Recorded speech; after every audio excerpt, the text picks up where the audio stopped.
So I've just booked my ticket and I am off to see Cabrini this afternoon. This is a film that I don't really know anything about. I think it's a release that's flown right under the radar. Doesn't really have any big stars in. John Lithgow is the only name that I recognise. And I think it's made by Angel Studios, who are the people that were behind The Sound of Freedom last year.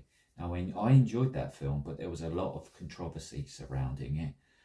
So stay tuned.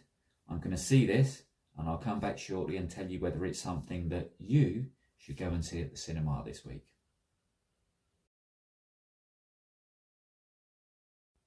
So as I said in the intro, I had tickets to see this yesterday. I've slept on it overnight and here is my not so short take on Cabrini.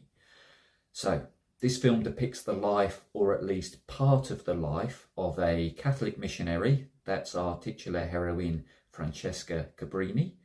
A very, very determined woman who believes that the world is too small for what she wishes to accomplish.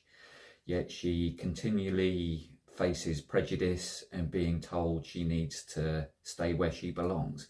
And that's a theme throughout the movie, actually. In the face of much rejection, she's tasked by the Pope himself to travel to America and help develop an orphanage in New York City in the 1890s. Now, this is a period of time where New York City wasn't very well developed. A place of poverty, destitution, perhaps a less than friendly welcome to Italian immigrants. And working alongside a group of fellow sisters who she's travelled with, we see Cabrini face challenge after challenge, where she struggles to overcome issues of prejudice that are based on gender, nationality, and even sometimes as well as faith, as well as the discrimination and obstacles that are placed in front of her by her own faith and her own church.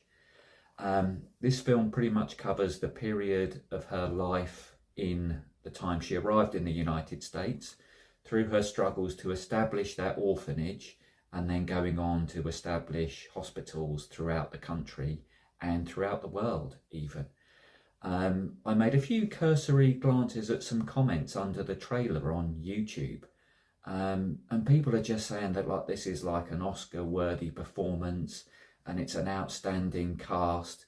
And while the lead, Christiana Del Anna, is competent and maybe even compelling at times, this isn't an award-winning performance in my eyes.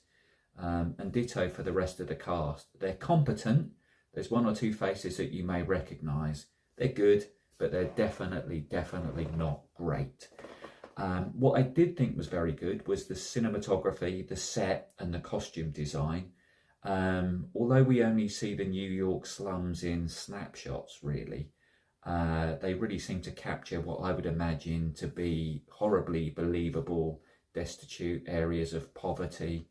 And they were interestingly juxtaposed with images of men in power, which were kind of oak panelled walls, leather-backed armchairs, and men with long beards and big top hats, which seems very typical of the genre.